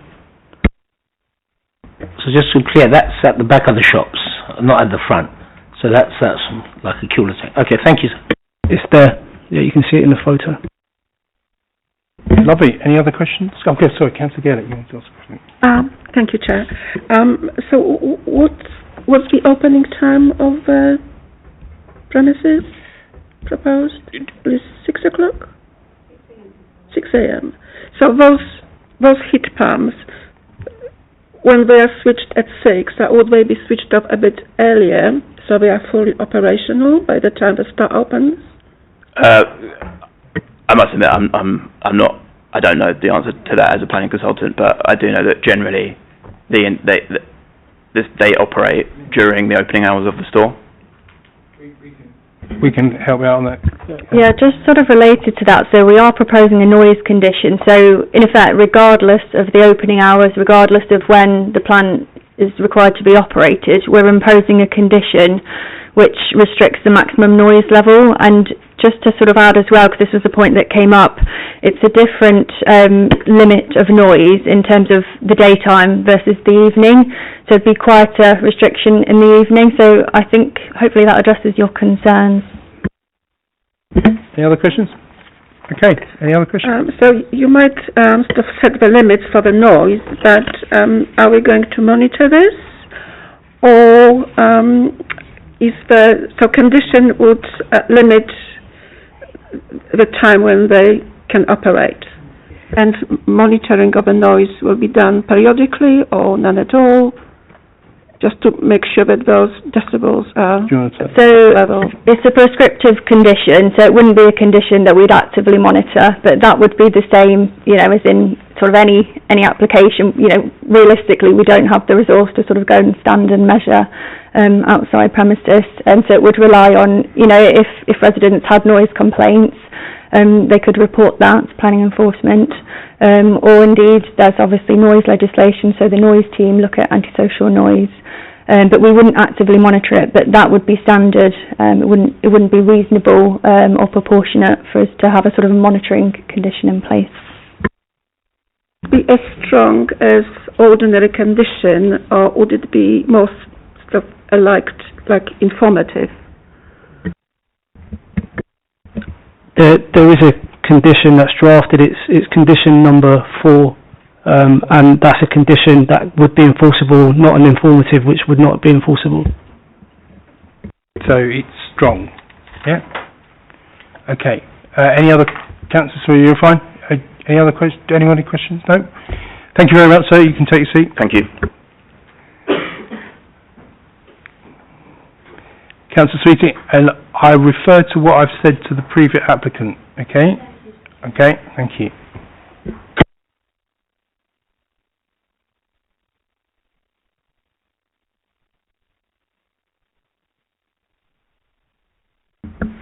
Once again, I speak in support of the petitioners. I ask you to consider the planning reasons why this application should be refused. I note Article 1.6. I refute that the proposal will have no harmful impact on the highways network. It will, as the current network is at capacity, with long queues of traffic, double parking, etc. Councillor Sweeting, I've just asked you just 2 seconds ago to keep it to the application. This is nothing to do with the high street. This is to do with the applicant. It's the apart room at the back. Okay? I'm noting section 1.6. That's what and I'm refuting 1.6. As I said, please keep it onto track. Okay? Yes, I am. I'm noting. Mentioning parking and restrictions and deliveries is not keeping it on track. It does, because 1.6 says it would not have a significant impact on the amenities of neighbouring properties, and it would not have an harmful impact on the highways network. I refute that. That's a planning issue that I'm bringing to the notice of this committee. We're talking about the plant room at the moment, okay? The noise. That's what you have to talk about, is the noise. Can I get to that then, please? Right. I refute that it would not have a significant impact on the amenities of neighbouring properties. The AC units and the gas cooler system, although emitting low noise, will emit constant noise, and at night it will hum when other ambient noise ceases. The nearby convenience store can attest to similar facilities causing issues with neighbours previously, and this was then reported to the council for enforcement. I further refute that the development will not have a significant impact on the amenities of neighbouring properties. I will state that the installation of the plant, which is the subject of this planning application, is material to this facility being able to function as a supermarket, and there is therefore a direct correlation of this application to the impact on residential amenity and the well-being of residents. Wider community rights have been weighed against the rights of the developer, and by approving this application, developer rights would come first. I ask the committee respectfully to refuse this application and support the hundreds of petitioners and local businesses and let community rights prevail. Thank you very much. Is anybody questions for Councillor Sweeting? No? You may take your seat. Thank you very much. Okay, I'm going to open it to the floor. I've got Councillor Bennett, Councillor Chandel, Councillor Walana. Thank you, Chair. So the noise condition is pretty tight, and I would say, looking at from 11 p.m. to 7 a.m, 40 decibels. I don't know what 40 decibels is, so I had to Google it and have a look, but akin to a quiet whisper, a library, a refrigerator humming. So I think that gives me a bit more peace of mind around the noise. I mean, look, I'll be honest, I don't like it.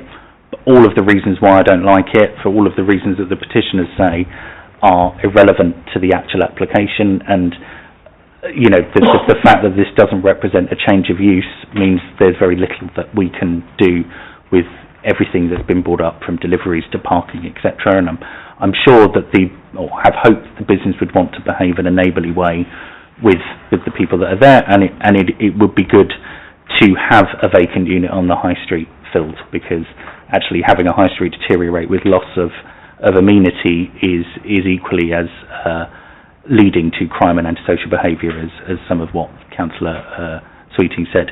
So I think we've spoken about this a lot, and I think reluctantly I'd be happy to approve both applications in line with Officer's recommendation. Thank you, Councillor Bennett. Councillor Chandel? Thank you, Chair. Yeah, a lot of the points Councillor Bennett has raised. We put the agent for the mill for a reason, because we weren't sure what was being proposed and into what depth have they gone into. And I think one of the points that Councillor Bennett has raised, and I hope the agent takes it back, of Tesco being a good neighbour. I mean, I'm for one, I love retail trade. I think being involved in it for a long time, but it is essential to be a good neighbour, not just because of the size of the applicant, to rubber stamp it and go through. And the concerns of the residents are genuine, the concerns of the committee are genuine, and this is through experiences that we've had within our own wards with all kinds of supermarkets. So on all the points that Councillor Bennett has said, the conditions that we have in place at the moment, I think they are very strong, and they are succinct to the point. So I think I wouldn't, we're going to have really strong points should we want to overturn the officer's recommendation. I don't believe we have enough here, and if we did and went to the inspector could turn around and everything with conditions we put in place, that could be out the window. So with that, I would second the application. Both of them. Councillor Valana. Thank you, Mr. Chairman. In the light of the petitioners and the councillors' objections, I've got a couple of questions. Given the busy nature of Station Road, officers satisfied that the plant will not add to overall noise levels experienced by nearby residents? I think we've covered that quite substantially, so I'm not going to ask officers to answer that again. You got another question, Councillor? Parking, can officers confirm that the new fencing and enclosure will not reduce rear access or increase pressure on on-street parking? You can answer them. Yeah, I mean, as much as there's a burnt out vehicle next to it, there's no indication that is actually parking for this specific unit. So, I mean, what I would say is that there is a sufficient amount of paying display which is directly outside of the units, but parking is not a matter that should be considered as part of this application. As the agent rightly said, Tesco's or another operator could turn up tomorrow and undertake trade from this unit, and the only matters in which we're considering tonight are shopfront changes and plant equipment. There is no removal of parking here. Thank you. Okay. Thank you, Councillor Valana. Councillor Gillick. Thank you, Chair. So my question is regarding the report. It does state that the proposed changes will facilitate the unit as a Tesco store, and so the existing or the previously existing bank was a financial services, and the Tesco is proposed as a retail, so different uses. And I think that the material change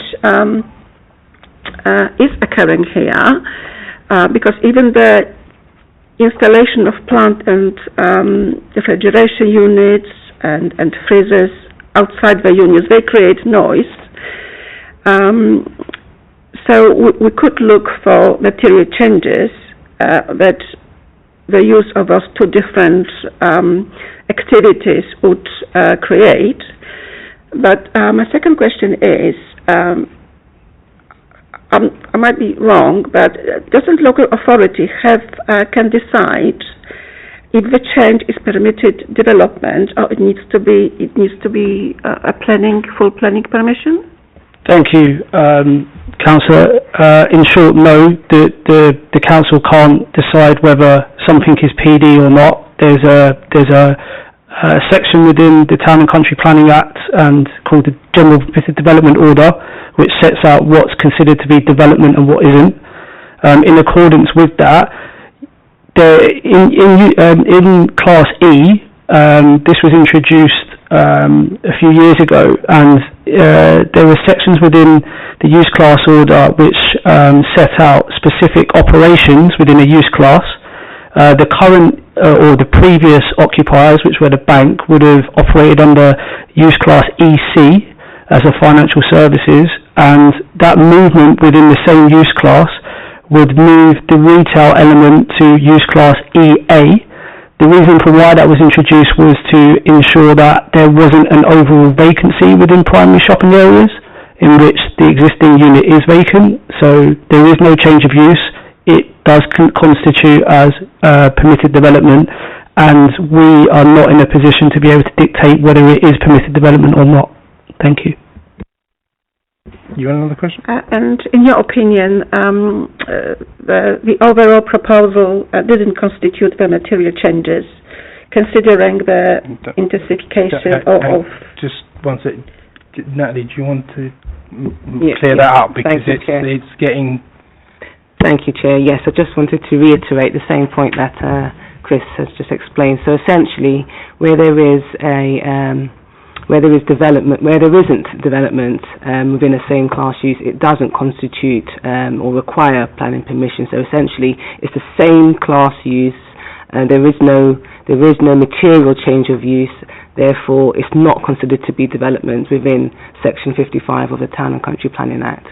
And again, just to reiterate Chris's point here, that it's not down to a local planning authority to determine whether or not something constitutes permitted development. It's all set out in legislation.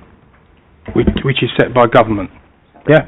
But if the council decides that there is a material change, even change of use within the same class, they could decide that it needs full planning permission. Sorry if I wasn't clear enough, but essentially where there is movement from within one class use, that is not considered to be a material change of use. So at the moment it's in Class E. It's the same class. It's the same class. It's Class EA and Class EC. So movement from Class EA to Class EC or vice versa does not constitute material change of use. It's considered to be permitted development. So that's set out in law, so we don't have a discretion as to whether or not it is. So that means the local authority have to act within the law. Yeah? That help? I mean, to me, common sense dictates that if there is different activity, different use within the same class, yeah, but we could argue that there are material changes. No, but the point is that the high streets are dying, so that this came in to boost the high street business. So there was more high street usage, which means there was less antisocial behaviour, which meant that they were used. That's the whole point of it, so you don't have town centres that have no shops, they're all empty. So that's why it was implemented. It was to help boost it. But the other stuff is central government stuff, it's not this planning committee. So we can only go within the laws of what this planning committee is in its range, and we try to explain that as best we can. So I don't know if there's anything else you want to ask. Okay, fine. Anybody else any questions? Okay, so I'm proposed and seconded on this, and I will be asking, if you decide not to vote on it, I will be asking you why, okay? Just for the record. So, I've been proposed and seconded, so I'll show of hands those in favour of both applications. Can we vote them separately? Do you want, well, this is this is on the first one. Is that so? Councillor Gellert, can you explain to us why you are voting against? You're abstaining. Fine. Okay. On the second application, can we show of hands those who agree? Thank you. And again, you're abstaining. Okay, fine. Thank you very much. So that is approved. Now we go to the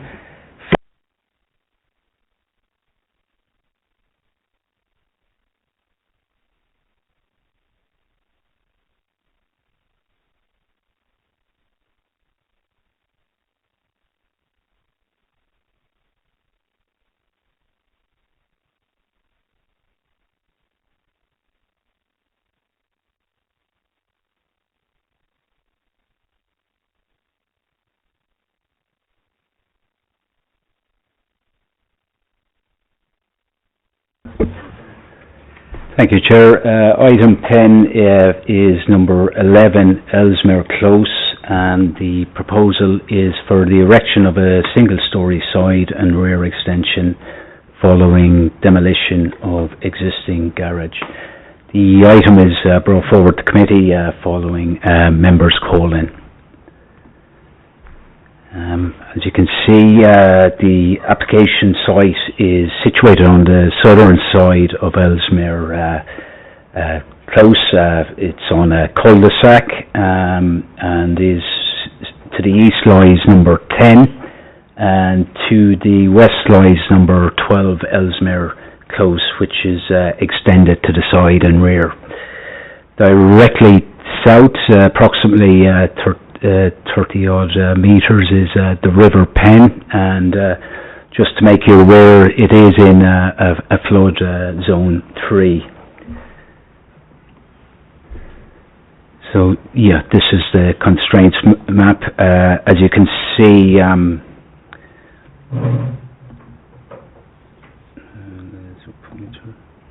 so that's the River Pen there that runs along the back.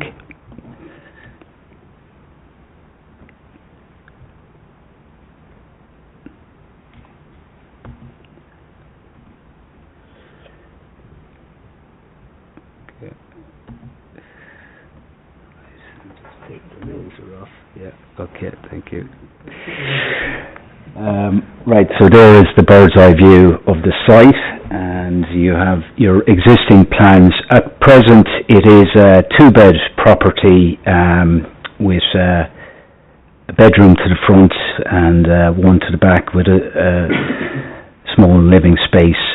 It is very modest in size, and there is also a garage to the side adjacent to number 12. And that's your existing elevations, and you can see on the right-hand side the actual existing garden and garage here. I would also point out to the front it is hard surfaced, and there is a level of hard surfacing to the back already in play. So again, here is your proposed plan. We have received amendments during the course of the application which reduced the size of the development to the side.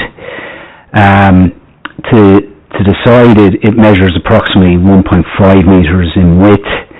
To the rear it's going back a depth of 4 metres. Generally, in terms of extensions to detached properties, we do allow up to 4 metres in depth. This is also something that could potentially be done under PD were it not for the side element, just to make members aware of that. And again, there is your, I suppose what would be relevant here is the red line indicates the demolition. So you have your proposed side elevation on the bottom right-hand corner, and you see, I suppose the garage would be also removed as part of the application, and the area where the garage is located will be restored to green soft landscaping, which will provide some level of mitigation. And here is the front of the property, so your street scene, the actual application property is the one with the skip in front. And the next plans just show you the hard surfacing to the side. So as at present, there's no loss of soft landscaping to the side of the property. It would be located on existing hard surfacing. And then this is the existing rear elevation.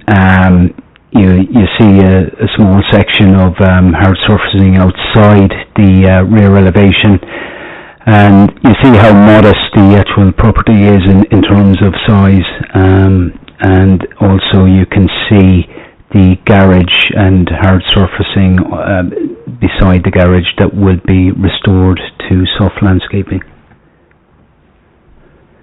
And this is just the relationship with both neighbouring properties. As you can see, both neighbours have quite extensive extensions on the side and rear, which have been approved in over time. And then you can see the garden itself. It remains quite generous. As I say, it is going out 4 metres to the back. It will project slightly beyond the existing hard surfacing, but largely the green garden will be retained at the back. I just put this image in just to give you an idea of the site in relation to the river Pin at the back. There is a green buffer that runs at the back of these properties. We are aware the river does flood.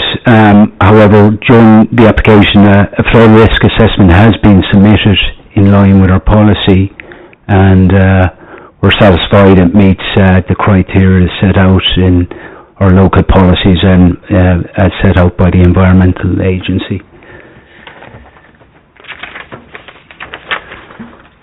just in general, the principle of the extension is supported and largely complies with the guidance within DM policies. The modification and extension from an existing dwelling would change from a 2-bed to a 3-bed, which would provide appropriate size family unit, which are needed within the borough. The depth of 4 metres to the rear, 1.5 to the side is modest in scale. The overall depth to the rear extension is in line with DMHD1 and what is, allowed in terms of permitted development to the rear. The side element will be set back sufficient distance from the facade to ensure it does not cause visual harm from the street scene. In terms of neighbours' amenity, 3 windows proposed to the side would be obscure glazed, non-opening. This ensures no loss of privacy with sufficient gap being retained to protect daylight sunlight of the neighbours. Sufficient parking is also provided and highways raise no objection. In terms of flood risk, it is noted the flood zone 3 with the river pin sited behind to the south. Policy DME1 seeks to provide appropriate management of flood risk. The applicant has provided a flood risk assessment which is in line with the minimum requirements of the Environment Agency. Whilst it is recognised there is a higher risk of fluvial flooding, the mitigation measures adopted include having proposed finished floor levels 450 mm from ground level, the use of concrete ground floors, and doors will be suitably flood-proof. The extension would therefore be no more vulnerable to flooding than the existing property. Whilst there is a small increase in footprint to the back, there would be no different to what would be allowed under permanent development. Further drainage measures would include soakways, ensuring surface water can be drained within the site. A further measure, as I outlined, is the removal of the garage and restoration of soft landscaping to the side. Whilst officers do not doubt the potential for River Pin to flood again, the extension proposed is modest and proportionate to the site. It would not lead to any additional pressures on flooding over and above the current site circumstances, and a condition has been added to comply with the flood risk assessment. As such, officers recommend approval. Thank you very much, Owen. Councillor Cawthorne, I can see you in the background. Thank you for being so patient. Would you like to speak, sir?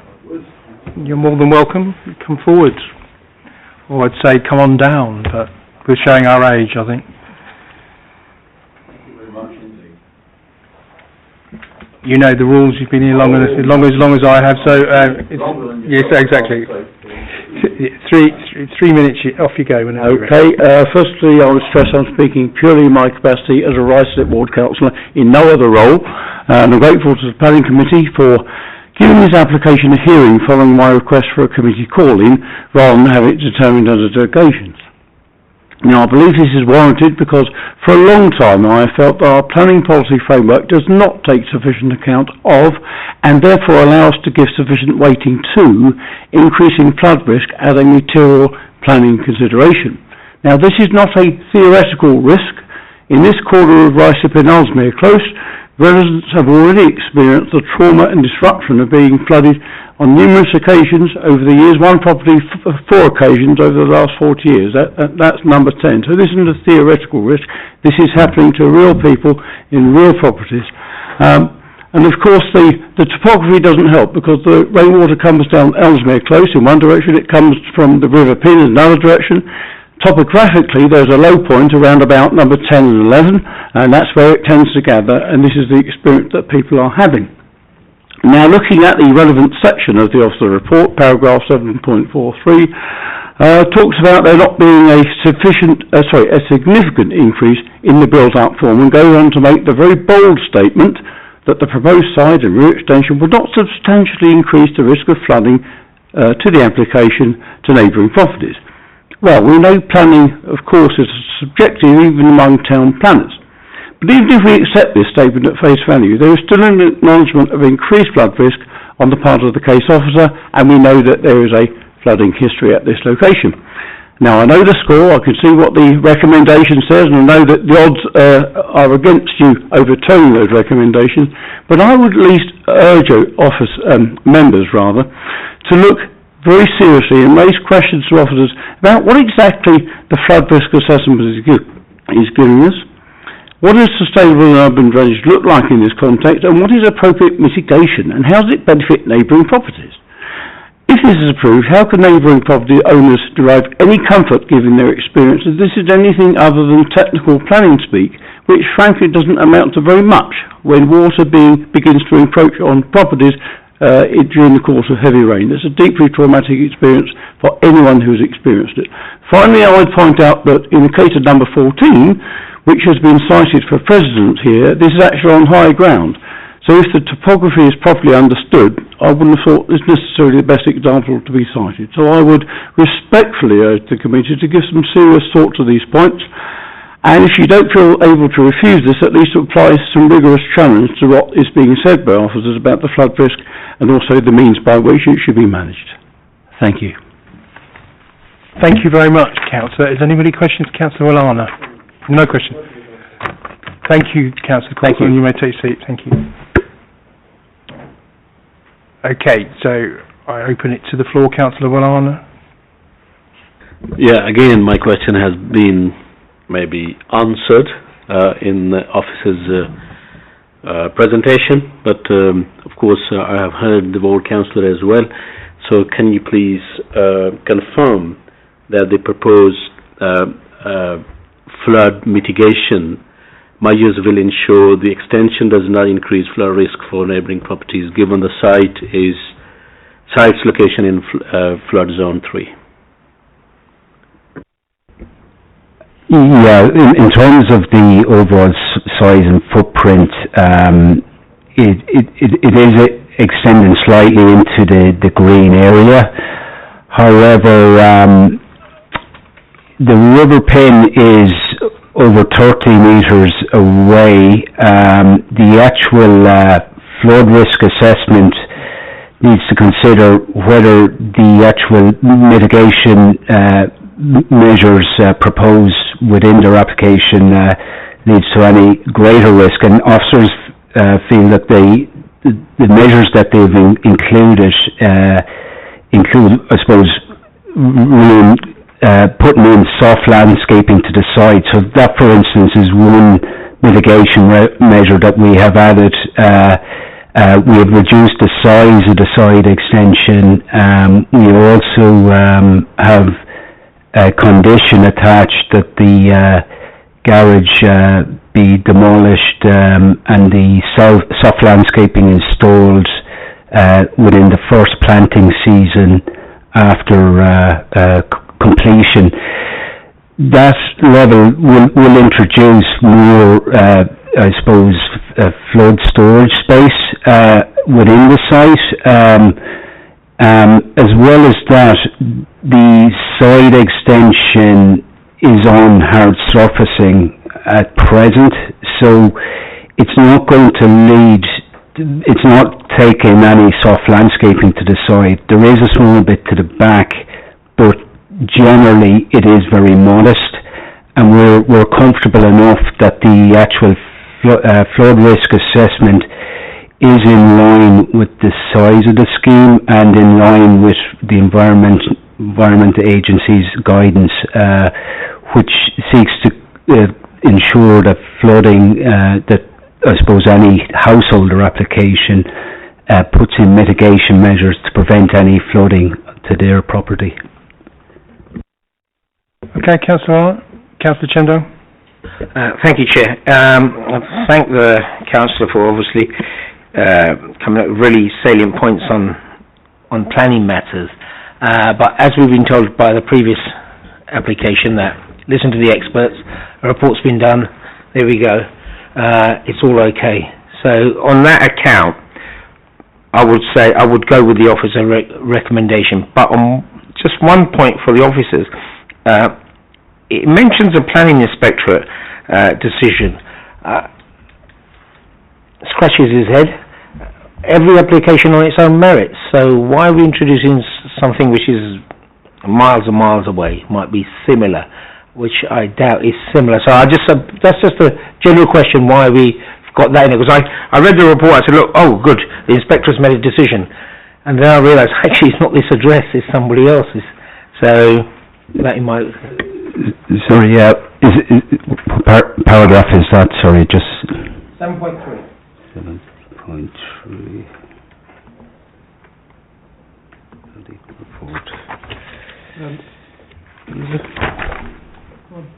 Sorry, just while Owen's doing that, as part of the planning appeals cost guidance, we are required when we look at any type of planning decision to take into consideration other appeal decisions, because whether they're close to the site or not, if there are similarities between the type of development and the designations, that could be held against us in a potential appeal decision or cost application against us.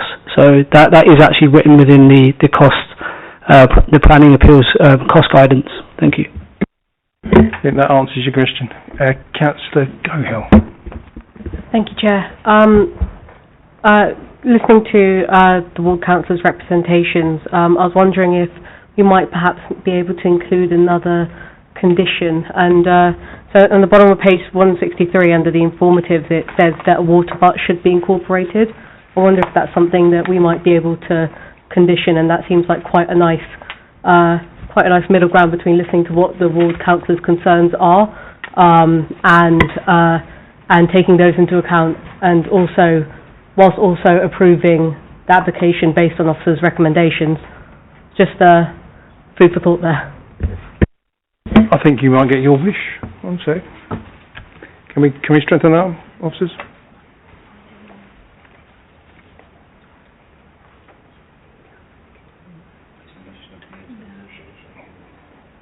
Yeah, we can consider a submission of details just on surface water to ensure that everything is above board, and we can address that through condition. Brilliant. Well done, Councillor Cogan. Thank you. On that basis, I'd be happy to second it if it has already been seconded. Thank you. That's brilliant. So we're proposed and seconded. All those show of hands. That's unanimous. Thank you very much. I wish to thank you all for this evening. We got through it. 9 o'clock, not bad.